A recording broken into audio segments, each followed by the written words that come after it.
For today's video po, ito po ay papaliwanag natin itong steering pump, EPS, manual rack and pinion, at hydraulic rack and pinion.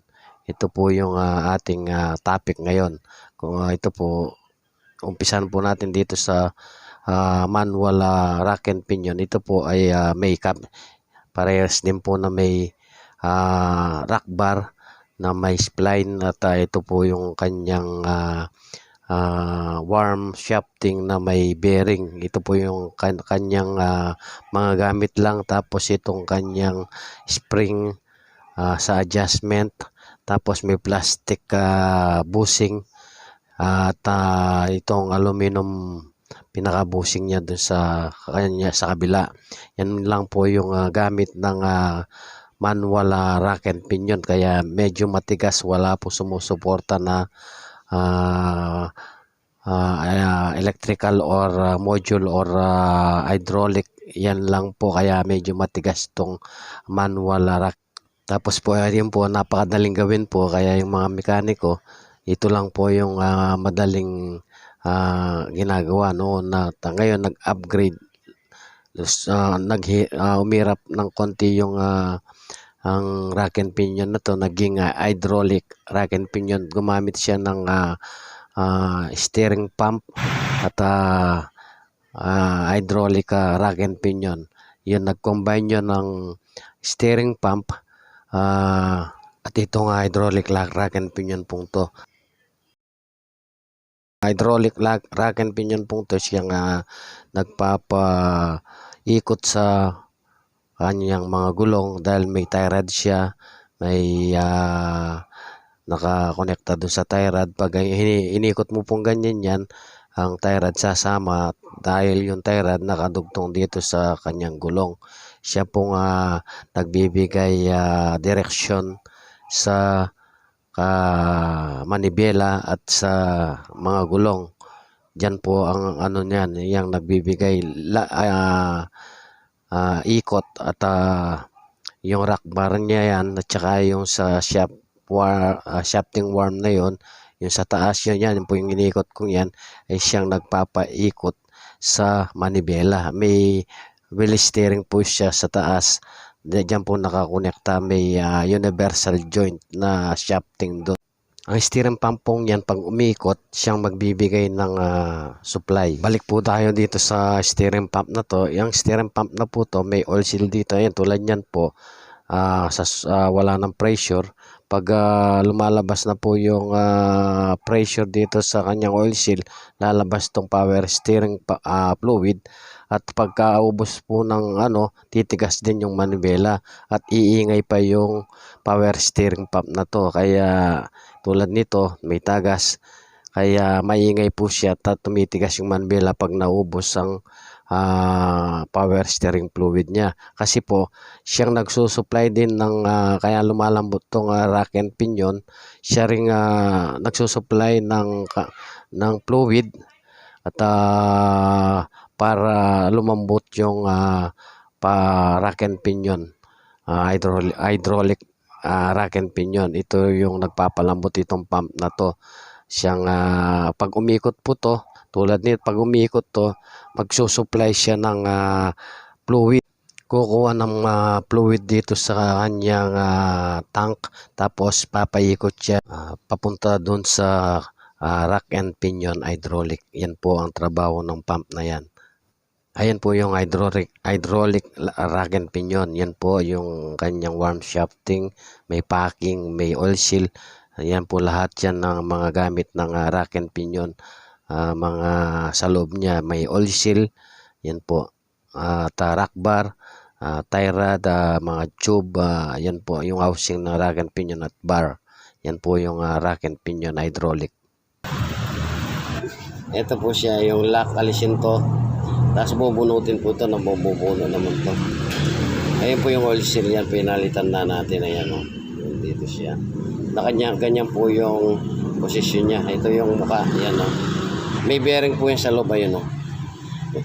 May oil seal pa po siya, ayan o. Pag bumili ka ng kit, may bearing na kagad. Pag inaalis mo kasing oil seal na to, kasama yung bearing. Ganito po siya, tingnan nyo po. Dito po, ayun, pinakita ko na sa inyo, ito. Kailangan gagamit ka na sakto-sakto rito para sa paluin.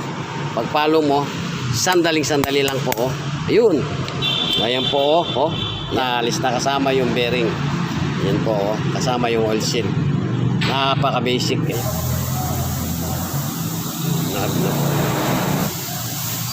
Ito po, papasok na natin to. Ayan, oh. Papasok na po natin. So, salpak na po to. Ayan, oh.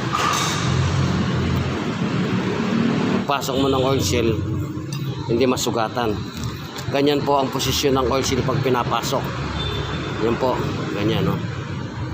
Ito pong may labi, nakaharap, yan. Ito na po siya, yan. Tapos may washer. Ito po yung washer, yun, no. Una yung oil seal, tapos washer. Tapos po pasok dito, yan, yan. Yan. Tapos yun po. Ganyan lang po mag-assemble ng hydraulic rack and pinion. Tapos ilagyan nyo ng isang tie rod dito sa kanyang bar na yan. Tapos ipukpok nyo lang para hanggat hindi pumasok ng todo yung oil seal sa loob. Ayan po yung oil seal sa harap. Ipasok lang po yung oil seal na yan. Pagpasok po, idiin, ilagay po yung pinaka-twerka niya at itutulak po ng habang inigpitan, tutulak yung oil seal sa loob. At siguraduhin pong maigpit at may lock. Yung siya adjustment, oh. Habang iniikot nyo, titignan nyo yung adjustment. Yung kung bibigat o yan, oh. Sakto lang po ito, wala nang sabit. Tapos wala siyang play. Babalik po tayo dito sa electrical power steering naman po tayo at ipapaliwanag natin kung ano yun.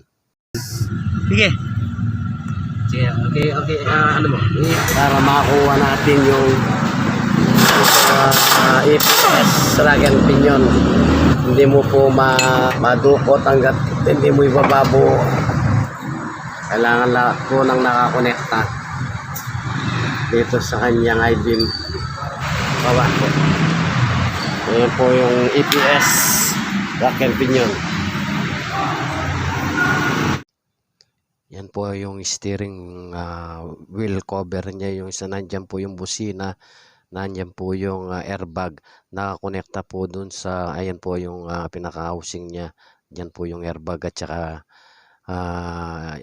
pag umaano yung airbag nandyan po. Tapos yung pong dilaw na nakasaksak dyan, dyan po yung busina at saka yung kanyang control sa busina at airbag.